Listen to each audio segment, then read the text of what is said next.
Halo, perkenalkan saya Salma Maila Santi dengan NIM 2502010111123. Pada kesempatan kali ini, saya akan mempresentasikan terkait tugas UAS membuat proposal rencana bisnis. Rencana bisnis yang saya akan ajukan adalah bernama 3Dream. Jadi ini merupakan custom 3D printing. Untuk lebih detailnya akan saya jelaskan di slide selanjutnya.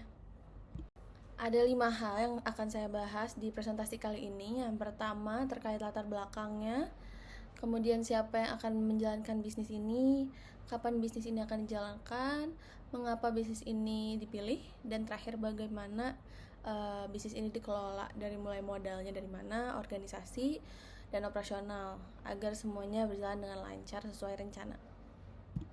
Oke, yang pertama bahas bisnisnya ini apa. Jadi ini merupakan custom 3D printing, di mana customer pertama akan membuat orderan. Detailnya seperti apa dari customer yang mendeskripsikan dan yang dari mereka yang akan meminta. Kemudian setelah dikonfirmasi deal di harga sekian, tergantung size harganya nanti. Kemudian baru akan diproduksi untuk barangnya, untuk barang fisiknya. Setelah itu akan konfirmasi ke customer, setelah itu baru dikirim. Seperti itu. Jadi ini mirip seperti pre-order. Ya, ini memang pre-order.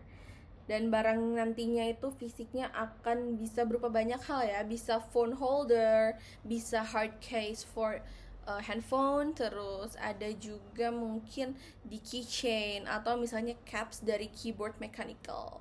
Seperti itu.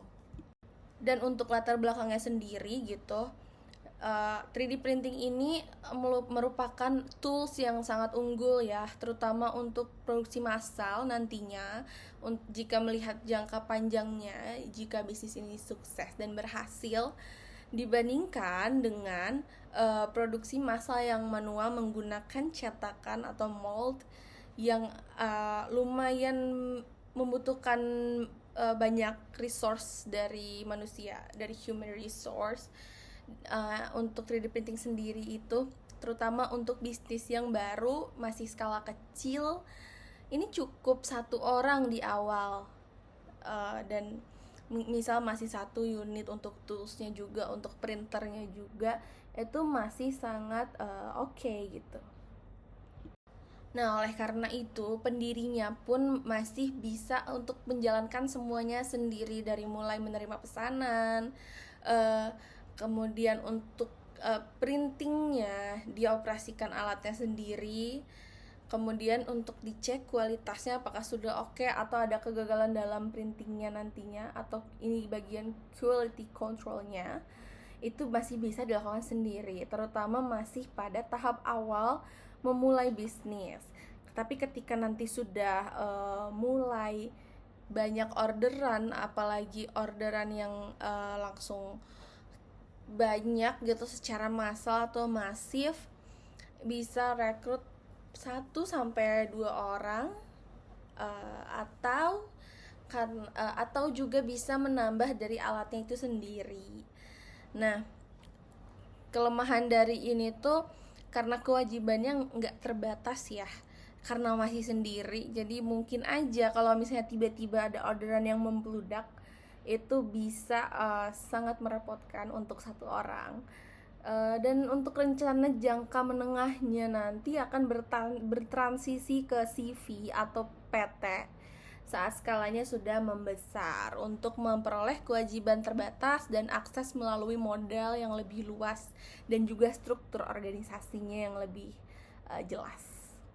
Nah, nantinya struktur organisasi itu akan seperti pada di gambar bisa dilihat, dan kekuasaan keahliannya itu nanti kepemimpinan dibangun dari penguasaan teknis 3D printingnya dulu. Yang penting bisa mengoperasikannya dulu, terutama untuk karyawannya. Dan kita bisa tahu jelas nih fitur apa aja sih yang akan dimiliki dari 3D printer yang nanti kita akan miliki gitu, yang nanti kita akan beli ya. Dan juga kita membutuhkan kepercayaan pelanggan dan mitra yang dibangun lewat portfolio, dari kualitas barangnya, dari review pelanggan, dan lain sebagainya. Lalu kapan bisnis ini mulai dijalankan? Bisa dari saat ini juga kita membeli dulu nih toolsnya, atau memang jika sudah ada gitu. Soft launch, skala kecil, rumahan, sambil menyelesaikan studi, modal dan resiko juga masih kecil dan terkendali. Lalu di 3-6 bulan pertama bisa validasi permintaan pasar, uji 1-2 kategori produk niche, kumpulkan umpan balik dan juga testimoni dari customer. Lalu setelah itu di 6-12 bulan bisa scale up dari sisi peralatan atau mitra produksi dengan freelance, misalnya kita ambil orang freelance. Jika permintaan mulai stabil dan naik perlahan di kategori produknya. Lalu setelah 1 tahun lebih bisa mulai untuk evaluasi transisi ke badan usaha berbadan hukum seperti CV untuk kredibilitas dan akses modal yang lebih besar.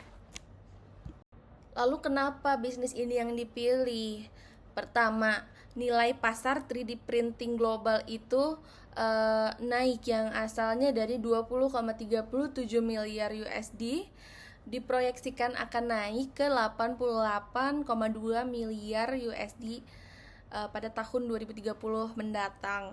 Lalu ada proyeksi nilai pasar 3D printing Indonesia pada 2030 dengan CAGR 25,2% sepanjang 2024 sampai 2030 dikutip dari Next MSC.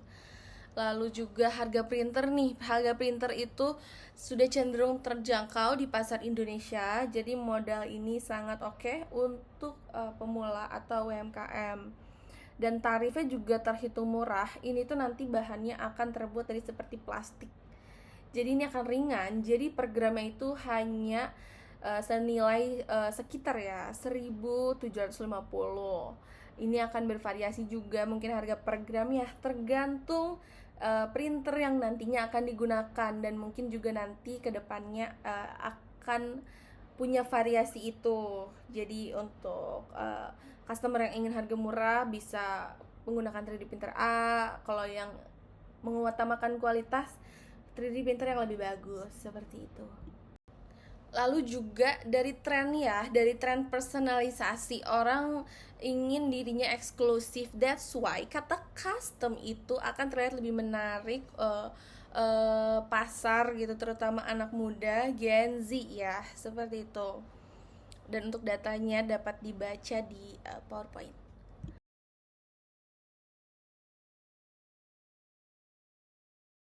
Nah, untuk pengelolaan bisnisnya nanti akan ada segmentasi. Kami akan berfokus pada masyarakat usia 18 sampai 35 tahun, Gen Z dan juga milenial awal. Kemudian untuk psikografisnya dari sisi kreatif, yang suka self expression, aktif juga di media sosial, dan untuk orang-orang yang aktif di media sosial, dan juga untuk orang-orang yang terbiasa belanja daring, mencari produk unik dan very personal. Lalu untuk targetnya, fokus awal pada 1-2 kategori niche, seperti aksesoris gaming custom atau hadiah personalisasi, sebelum meluas ke kategori lain sesuai kapasitas produksi tahap awal. Lalu ada positioning.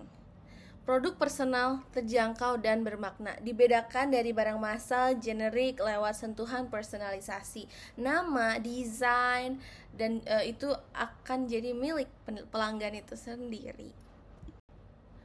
Nah, untuk bauran pemasarannya dari sisi produk itu sudah dijelaskan tadi di awal. Jadi ini made to order. Kemudian untuk harganya sesuai data FDM di 1.750 per gram, akan di kisaran segitu. Lalu distribusinya itu bisa lewat marketing atau media sosial. Cuma dari saya pribadi itu prefer untuk media sosial dulu, karena agar bisa ini kan custom ya, jadi untuk penentuan harganya nanti akan berbeda. Kemudian untuk promosinya nanti kita akan berupa konten di media sosial melalui reels atau video pendek, kolaborasi micro influencer, dan juga word of mouth dari testimoni pelanggan.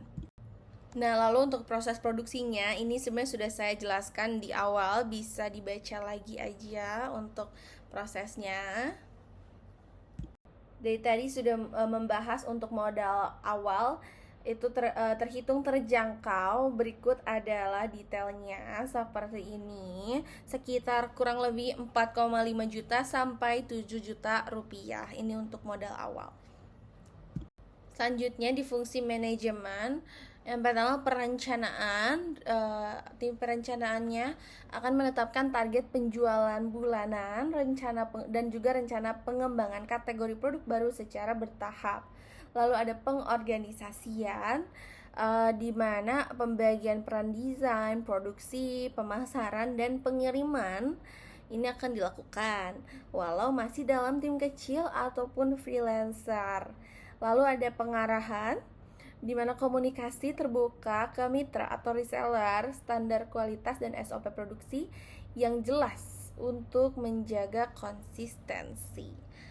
Lalu terakhir ada pengendalian atau control, di mana pemantauan biaya produksi, waktu cetak, dan kepuasan pelanggan secara berkala dicek gitu, dikendalikan.